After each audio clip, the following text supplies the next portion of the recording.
Mic check 1 2. It's the Y2K collector, and what a saga this weekend has been. I'm gonna try something that I've never done before. So I'm getting ready to get in my car, drive over to Home Depot, and find a soldering iron. Now I would have ordered a soldering iron off of Amazon, but I'm in a bit of a time crunch, and I really want to see if I can solder or fix this game that I have that's currently like not working. I've tried alcohol. I've tried removing any gunk off of the circuit board that I could see. The game itself looks immaculate. The circuit board looks super clean. But I did watch a video from Gamers Addict where he basically just did a little bit of soldering. Like he didn't fully solder the main chip on the motherboard, but he just did like some soldering touches to it, which basically reflowed the chip, so to speak. So shout out to John Riggs. I actually reached out to John Riggs about it, and he basically kind of told me that if the game that I was having the issue with is a Game Boy game, that it's pretty easy to reflow those chips by, I guess, touching the shoulder points was what he said. So I'm not sure where the shoulder points are on the chip, but from what I gathered from that video, it sounds like he's basically saying that the chip needs to be reflowed. So I've never done anything like this, and the part of the reason why I do want to make an attempt to make this fix is because as a collector of video games, I should be able to do certain simple repairs on cartridge-based games. You know, these cartridges are eventually going to break down. Soldering doesn't last forever. You know, these games won't last forever. And so being able to do these minor repairs, I think is going to help me in the future, especially if like I come across a game that's being offered at a really good price because it just doesn't work. If I have the ability to fix it, that's pretty huge. And not only that, it might even help me get better at doing things like fixing a Game Gear. Like I had a Game Gear and I actually wound up selling it because it was broken. The capacitors were pretty much blown. So this might be a gateway for me to kind of learn how to fix some of these retro games and consoles, which I think would be pretty sick. You know, having that as a skill, especially as a retro game collector, is huge. So I'm getting ready to run out to Home Depot, and I'm gonna take one last stab at seeing if I can fix this game. If the game itself wasn't as clean as it is, like if the label wasn't as clean, if it didn't look as clean on the outside, if the motherboard didn't look as clean, I probably wouldn't be going through all of the work to fix it.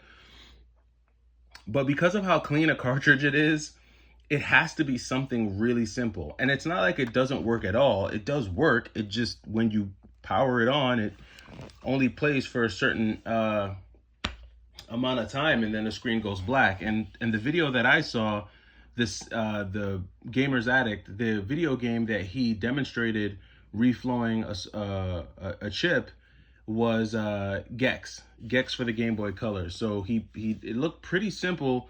I mean, obviously he made it look simple because he's probably done it 1,000 times already, but I'm gonna take my stab at it.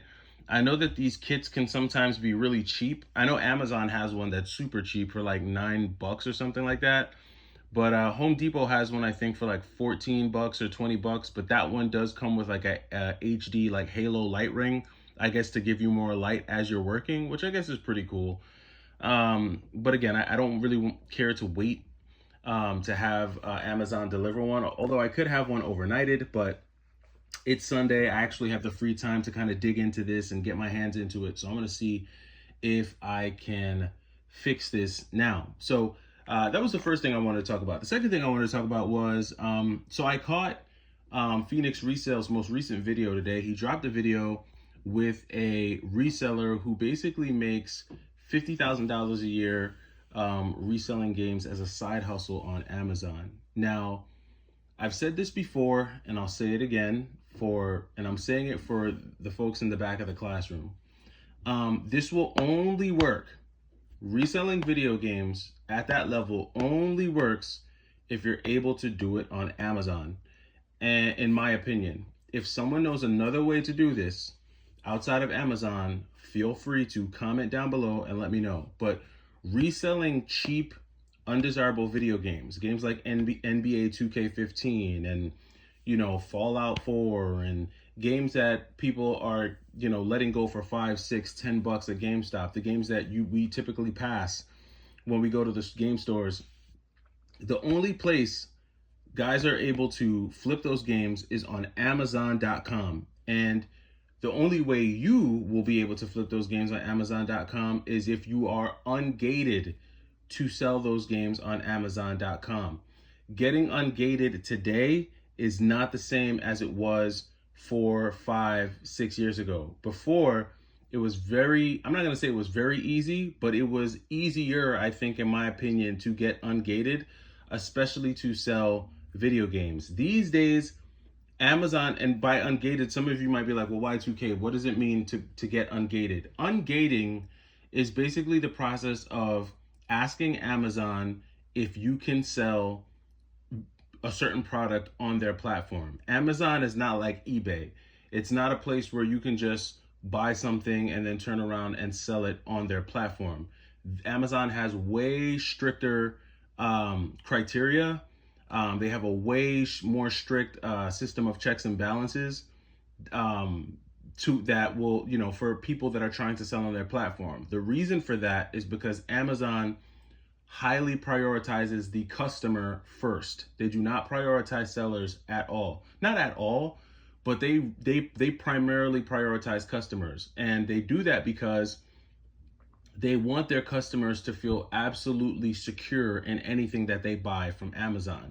They want to make sure that the customer gets the product that they're desiring in the condition that they desire it.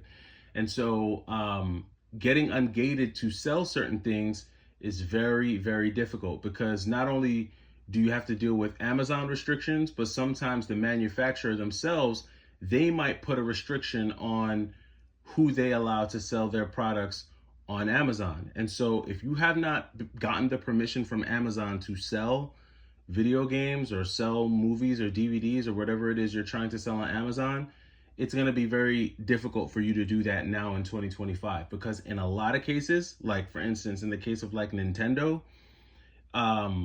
Amazon, like if you try to apply to get ungated to sell Nintendo games on Amazon, you don't even get the opportunity. And a lot of these categories, Amazon is just going to basically say, we're not accepting applications at this moment, right? So if you're not already ungated to sell certain things on Amazon, it's a waste of time. Now, don't get me wrong. It's not all video games. Like there are some video games that you can sell on Amazon, but you'd have to like do your research to see which games you can sell on Amazon. There are certain games that don't even require you to get ungated to sell on Amazon. But again, you have to do your research. Now, most times, in most cases, the games that don't require any ungating aren't games that have a high sell-through rate. They're not games that are going to sell fast for you on Amazon. And that's the name of the Amazon game. A lot of the games that you see people picking up, like the Fallouts and the, Uncharted's and the NBA 2Ks and stuff like that, those are games that have a high sell-through rate. They sell fast, and it's probably not as difficult to get permission to sell those games. Not everybody, like Phoenix Resale, he's probably at a point with Amazon where he's ungated to sell everything. He can probably sell any video game on Amazon. That's where he's at. And you have some people who are at that level where they can sell any video game on Amazon, and you have some people who are at the level where maybe they can only sell PS4 games, or they can only sell Xbox games, or they can, they can't sell any cartridge-based games. Like they can't sell, a Pokemon Red on Amazon, or they can't do anything like that. They can only sell, PS4 or Xbox One or stuff like that. They can't sell 360. The restrictions on Amazon are real tricky. So if you see, even if you see a reseller, even on YouTube, and they're picking up a particular game all the time, it's probably because that's one of the games that they're ungated to sell. You know what I mean? And either that, or not only it's a game that they're ungated to sell, but it's a game that they're ungated to sell, and it probably sells well for them. So, I know sometimes, you know, we see these things, and this is, I'm really speaking to people who are like looking for a side hustle. Sometimes like the side hustle of reselling video games on Amazon is really glamorized.